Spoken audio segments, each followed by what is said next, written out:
आप लोग इस चर्चा को सुन रहे होंगे कि जहाँ जहाँ पे भी हमारे पूर्वांचली भाई छठ पूजा मनाने के लिए घाट खोद रहे हैं, क्योंकि यमुना के किनारे छठ पूजा इस बार कम हो रही है, तो आर्टिफिशियल पॉन्ड्स बनाकर छठ का पूरा कार्यक्रम कराने की कोशिश दिल्ली सरकार कर रही है। और करीब 800 जगह आर्टिफिशियल पॉन्ड्स बनाकर छठ का कार्यक्रम दिल्ली सरकार कर रही है, जिसके अंदर पॉन्ड बनाने से लेकर, टेंट से लेकर, स्टेज से लेकर, माइक से लेकर, साउंड सिस्टम से सारी व्यवस्था जो है दिल्ली सरकार कर रही है। और देखने में ये आ रहा है कि चिढ़ के मारे और छठ के कार्यक्रम में विघ्न डालने की भावना से भाजपा के नेता, भाजपा के पार्षद, यहां तक कि भाजपा के मेयर इसके अंदर रोड़े अटका रहे हैं। जब हमारे द्वारका से विधायक विनय मिश्रा जी ने इस बात को उठाया तो भाजपा की तरफ से कहा गया कि ये झूठ बोल रहे हैं। छठ के काम को रोकने की कोशिश बिल्कुल भी बीजेपी द्वारा नहीं की गई है और विनय मिश्रा झूठ बोल रहे हैं। आज हम आप सबके सामने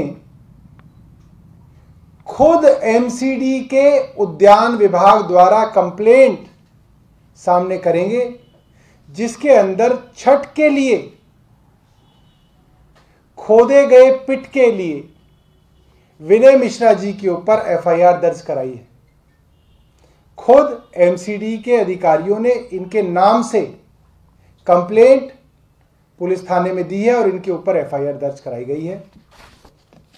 ठीक उसी तरीके से मैं आप लोगों को बता दूं, 2019 में ग्रेटर कैलाश विधानसभा में आप लोगों को याद होगा, कालका जी में छठ घाट खोदने के लिए पूरी महाभारत हुई थी और भाजपा के दर्जनों पार्षद वहां पे इकट्ठे हुए थे कि हम छठ घाट नहीं खोदने देंगे। सोमनाथ भारती जी की विधानसभा में भी पिछले दिनों इसी तरीके से छठ घाट को ना खोदने के लिए बीजेपी ने पूरी एक कार्रवाई की। और अब आपको बीजेपी के साउथ दिल्ली म्युनिसिपल कॉरपोरेशन के मेयर मुकेश सुर्यान जी की ऑडियो हम लोग सुनवा रहे हैं, जिसके अंदर हमारे पूर्वांचल के एक भाई उनसे विनती कर रहे हैं कि पार्क के अंदर छठ घाट खोदने की अनुमति दें। और मुकेश सुर्यान कह रहे हैं, अरे पार्क में भी कभी छठ पूजा होती है, क्या बात कर रहे हो? और वो कह रहे हैं हर जगह पार्क में ही हो रही है। अरे नहीं, पार्क में छठ पूजा होती ही नहीं। तो मुकेश सुर्यान जी की ये ऑडियो आप लोगों के सामने है। प्रवेश साहिब सिंह के आदेश के बाद भी साउथ दिल्ली नगर निगम के महापौर मुकेश सुर्यान ने नहीं होने दी छठ। क्या भाजपा का पूर्वांचलों के प्रति यही न्याय है? मैं गया था, उसके मुलाकात नहीं हुई, घर पे भी गया था। हाँ, मेरे पार्क में था। अच्छा, पार्क के तरफ से ही आया, वो दिखते नहीं, लेकिन आप लोग पीछे कौन है बताओ। अच्छा, कुछ नहीं, लेते दिए थे प्रवेश जी, बोले थे शुरू काम करवा दो छठ का। पार्क के अंदर कभी छठ हुई है? पार्क कहाँ पार्क कई जगह है, हर जगह क्या? ये बताइए कि जितना भी द्वारका में हो रहा है सब पार्क में हो रहा है ना? कौन से पार्क में? कहाँ नहीं हुआ, आपका नाम पार्क में, दुर्गा पार्क हो ही रहा है, वन पार्क में हो ही रहा है। नहीं, नगर पार्क में देखो का बंद करा रखा, दुर्गा पार्क में वो पार्क नहीं, खाली रहेंगे तो करवा। अब आप एक बार बात कर लो, वो तो बोले कि पार्क में खुद जाएगा कहीं कोना होना में, चाहे पीछे वाला में भी खुद सकता है, 2 दिन के बाद। मैंने चिट्ठी लिखी है को जी, वो नहीं मानेंगे, उसके लिए मैंने चिट्ठी लिख रहा हूँ। पार्क में तो खाली जमीन पड़ेगी, कम बड़ी बात का मन होगा, डीसीपी ऑफिस जाना पड़ा, भाई कभी नहीं जाना, उसको कराया। देख लीजिए टाइम में दिए, पहले बस टाइम में। अरे होने वाला काम हो तो बड़ा ही ना हुआ, माना करने के लिए तो मैं नहीं कर रहा हूँ, पार्क में जगह है, हो सकता है। पार्क में नहीं, और प्रदेश जी ने भी कहा है कि वहाँ पर हो जाएगा। नहीं होगा, उसका कभी तक होने को यहाँ पे ना कोई छठ घाट है ना हो सकती। अरे छठ घाट वही था भाई, बाद में दिया वही बना था। मैं कुछ इसलिए बना रहा हूँ भाई, आप बात करो जी के यहाँ जो करना है आप वहाँ कर दो, करना है कर दो, नहीं करना है मना कर दो, कोई बात नहीं। हमारे हमें कोई इशू नहीं है। जब इशू बनाना था भाई तब तो मैंने इशू नहीं बनाया, तो मैं आज क्यों बनाऊंगा। तो ये जो हैं दो लोगों की बातचीत है। एक छठ पूजा कराने के लिए इच्छुक एक पूर्वांचली भाई हैं, मुझे लग रहा है उनका नाम सत्येंद्र बताया जा रहा है, और दूसरे मुकेश सुरयान हैं जो द्वारका विधानसभा में सागरपुर वेस्ट वार्ड के काउंसलर भी हैं और भाजपा के साउथ दिल्ली म्युनिसिपल कॉरपोरेशन के मेयर हैं।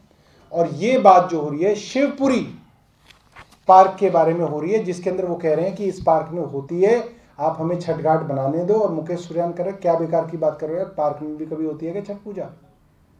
और फिर जब उनसे वो और बात कर रहे हैं तो कह रहे हैं अच्छा मैंने एमसीडी में लिख दिया, देखेंगे एमसीडी परमिशन नहीं देगी। अरे आप मेयर हैं, आप वहां के पार्षद हैं और आप कह रहे हैं कि आपने एमसीडी को लिख दिया वहां। और ये मामला वो मामला नहीं है जहां पे विनय मिश्रा के साथ विवाद हुआ, वो एक दूसरा मामला है।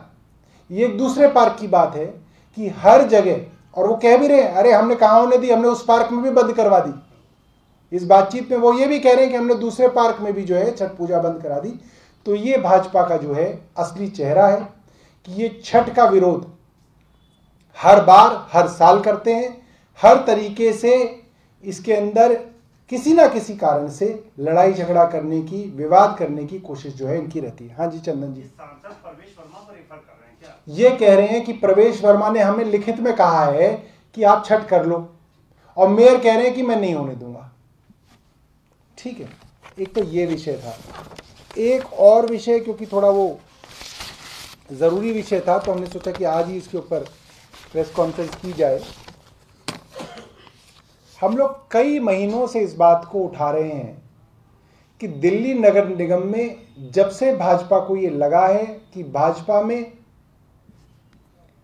इस चीज की खलबली है कि अब दिल्ली नगर निगम में उनकी सरकार हारने वाली है, आम आदमी पार्टी की सरकार अब नगर निगमों में बनेगी और लोगों में भाजपा की एमसीडी के लिए खासा गुस्सा है। तो तीनों ही नगर निगमों के अंदर दिल्ली नगर निगम की जो संपत्तियां हैं, जो हजारों करोड़ की संपत्तियां हैं, उनको बेच के भागने की एक कवायद जो है जारी है। इसी श्रृंखला के अंदर अजमल खां मार्केट के पास बैंक स्ट्रीट रोड पे करीब 4115 वर्ग मीटर जमीन है, जिसको प्राइमरी स्कूल की जमीन कहा जाता है और कुछ सालों से उसके ऊपर प्राइमरी स्कूल भी बंद किया हुआ है। उस जमीन को अब एक ये प्राइवेट बिल्डर को देके उसके ऊपर प्राइवेट पार्किंग का प्रबंध करने के लिए उसका टेंडर निकाल रहे हैं। और ये जमीन भी करोड़ों की जमीन को एक प्राइवेट बिल्डर को देने का काम जो है एमसीडी ने शुरू किया है। वहां पे बताया जाता है करीब 48 दुकानदारों को तहबाजारी दी हुई है। उन दुकानदारों को भी नोटिस दिया गया है कि आपकी तहबाजारी जो है हम यहां से समाप्त कर रहे हैं, आप इस जमीन को खाली कीजिए। तो पहले तो हमने बताया था कि किस तरीके से प्राइमरी स्कूलों के अंदर धीरे धीरे अटेंडेंस को कम करके स्कूलों को मर्ज किया जाता है, कुछ स्कूलों को खाली कराया जाता है और फिर खाली होने के बाद उस स्कूल को ये दिखा के कि यहां पे इस्तेमाल में नहीं आ रही है जमीन, उसको इस तरीके से प्राइवेट बिल्डर्स को बेचने की पूरी ये जो पॉलिसी है भाजपा इसके ऊपर काम कर रही है और हम इसका जो है पूरी तरीके से विरोध करते हैं। हमारा मानना है कि दिल्ली के अंदर खास तौर पे प्राथमिक शिक्षा के अंदर स्कूलों की कमी है। स्कूल ज्यादा से ज्यादा उपलब्ध होने चाहिए ताकि लोगों को प्राइवेट स्कूल ना जाना पड़े। और दूसरी तरफ भाजपा जो है प्राइमरी स्कूलों को बंद करके इसकी स्कूल की जमीनों को प्राइवेट बिल्डरों के हाथ कर रही है, हाथ में दे रही है और इसके अंदर प्राइवेट पार्किंग की शुरुआत कर रही है। धन्यवाद। ठीक है जी। भारतीय जनता पार्टी ये आरोप लगा रही है कि दिल्ली में कई ऐसे नाले हैं, हाल ही में उन्होंने प्रेस कॉन्फ्रेंस नदी में जाकर गिरते हैं और इन नालों को यमुना में प्रवेश करने से रोकने के लिए आम आदमी पार्टी सरकार ने कुछ भी नहीं किया। तो ये आरोप उन्होंने अभी अभी लगाए हैं। उन्होंने कुछ वीडियो भी चलाया जिसमें कहा गया था कि अगले कुछ सालों में यमुना को साफ कर लिया जाएगा। इस आरोप पर, भारतीय जनता पार्टी के आरोप पर आपका क्या कहना है? देखिए, पिछले विधानसभा चुनाव से पहले 2020 जनवरी में जब विधानसभा के चुनाव थे फरवरी में, तो उससे 3-4 महीने पहले बीजेपी ने प्रोपेगेंडा शुरू किया था कि दिल्ली के अंदर पानी में जहर पिलाया जा रहा है और अचानक आपके हमारे घरों में आने वाला पानी जो है वो पीने लायक भी नहीं बचा था। इनके जो मंत्री थे उस समय के, अब वो नहीं रहे हमारे बीच में, इसलिए उनका नाम लेना ठीक नहीं है, उनकी भी एक अचानक केंद्रीय मंत्री की एक रिपोर्ट आ गई पानी के बारे में कि दिल्ली का पानी पूरे देश में सबसे खराब है। पासवान जी, और इस तरीके से पूरा का पूरा एक एजेंडा बनाया गया, एक प्रोपेगेंडा बनाया गया कि दिल्ली का पानी बहुत खराब है और इसके ऊपर चुनाव को खड़ा करने की कोशिश की। 10-15 दिन वो खबर बनी मगर वो चुनाव खड़ा नहीं हुआ। और आज भाजपा पानी की बात ही नहीं करती। अब पानी फिर से ठीक हो गया, वरना तो इनके मंत्री सांसदों को पलायन कर देना चाहिए था यहां से कि भाई यहां पे जहर आ रहा है पानी की जगह, फिर तो ये सब मर जाते। मगर ये अब उस पानी को पी के खुश है। इसी तरीके से अब एमसीडी के चुनाव से कुछ महीने पहले इन्होंने एक और प्रोपेगेंडा शुरू किया है कि साहब यमुना बड़ी गंदी है और अरविंद केजरीवाल ने इसको गंदा किया हुआ है। तो ये प्रोपेगेंडा की अपनी उम्र होती है, मुझे लगता है 10-15 दिन की इसकी उम्र है।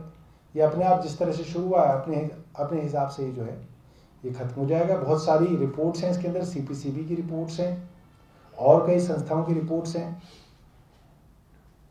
नदियों की दुर्दशा मुझे लगता है कि पूरे देश के लिए एक दुर्भाग्य है।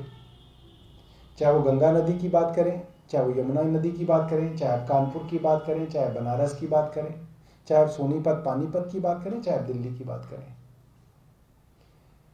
ज्यादातर शहरों का वेस्ट, चाहे वो इंडस्ट्रियल वेस्ट हो, चाहे वो हमारे टॉयलेट से निकलने वाला वेस्ट हो, ये हमारे हिंदुस्तान का दुर्भाग्य है कि उसको नदियों के अंदर ही डाला जाता है। हमारी दिल्ली के अंदर कोशिश है सीवर ट्रीटमेंट प्लांट्स बनाकर इस वेस्ट को कैप्चर करें और ट्रीटेड वेस्ट ही ट्रीट करने के बाद ही इस पानी को जो है नदियों के अंदर डाला जाए। पिछले 6 सालों में दिल्ली के अंदर एसटीपीज की कैपेसिटी करीब 599 एमजीडी के करीब है और वो अपनी कैपेसिटी के करीब 95% पे चलती हैं, जो कि देश में सबसे ज्यादा है। कोशिश ये है 2022 तक इस कैपेसिटी को बढ़ा के 700 एमजीडी तक पहुंचाया जाएगा। 1700 अनऑथराइज्ड कॉलोनीज के अंदर इस सरकार के बनने से पहले शायद ही कुछ कॉलोनीज होंगी जिसके अंदर सीवेज होगा। सीवर सिस्टम ही नहीं था वहां पे। आपने देखा है पिछले 5-6 सालों के अंदर सैकड़ों अनऑथराइज्ड कॉलोनीज के अंदर सीवर की लाइन डाली गई है, पानी की लाइन डाली गई है। जाहिर सी बात है अगर सीवर की लाइन डाली गई है तो अब सरकार उसके सीवर वेस्ट को ट्रैप करेगा और उसको एसटीपीज के जरिए ट्रीट करेगा। ये काम बड़ा है, दिल्ली सरकार इस काम के अंदर लगी हुई है। हम ये चाहेंगे कि दिल्ली का कंपैरिजन आप किसी भी शहर से करके देखें, उत्तर प्रदेश की गंगा से करके देखें, चाहे वो बनारस हो चाहे वो कानपुर हो, मुझे लगता है कि काफी ज्यादा फर्क दिल्ली के अंदर पिछले कुछ सालों के अंदर आया है और सरकार निरंतर इसके ऊपर आगे भी अपनी कोशिशें जारी रखेगी। सर, बीजेपी ये भी आरोप लगा रही है कि केंद्र सरकार ने 2419 करोड़ रुपए दिए दिल्ली सरकार को, लेकिन उसका कहीं इस्तेमाल नहीं किया गया, वो पैसे गए कहाँ?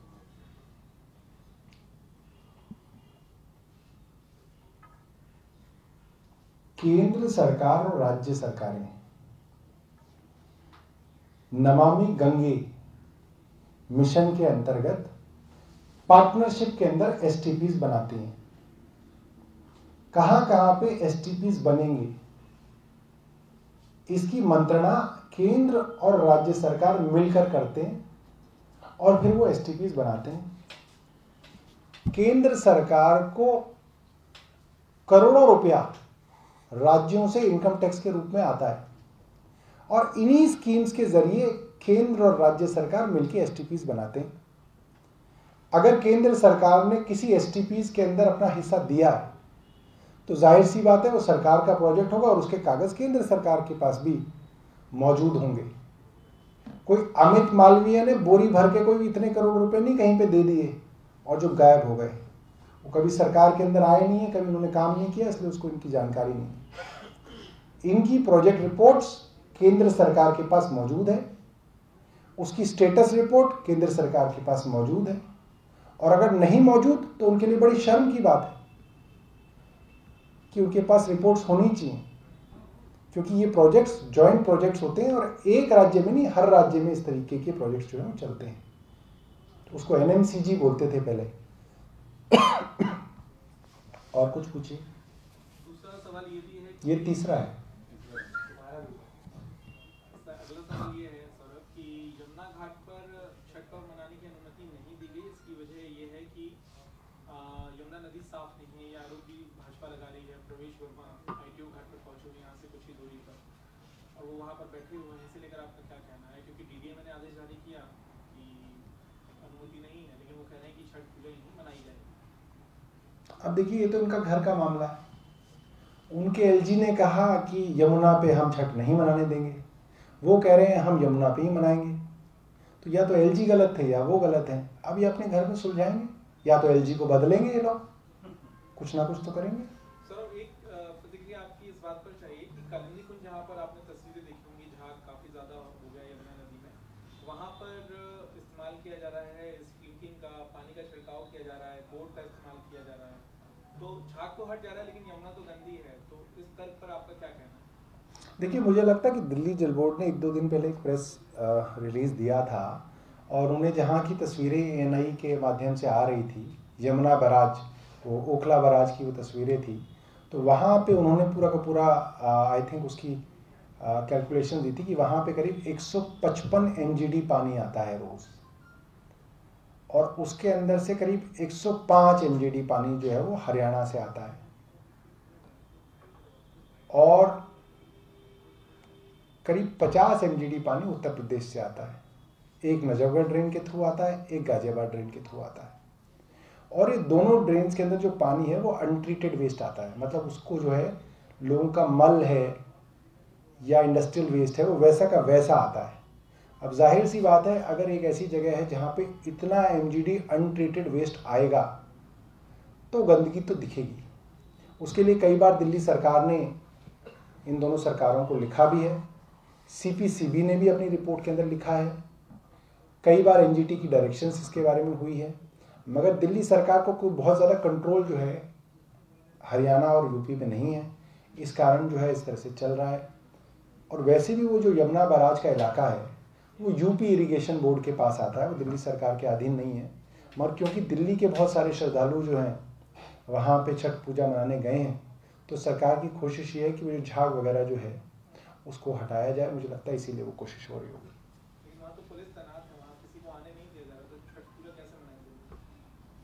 अब मुझे आप बता रहे ना प्रवेश वर्मा कहीं पे पहुंचे हैं। अरे ये लोग कहीं भी पहुंच सकते हैं, पुलिस के तो कॉलर वाले पकड़ लेते हैं, इनको कौन रोक सकता है?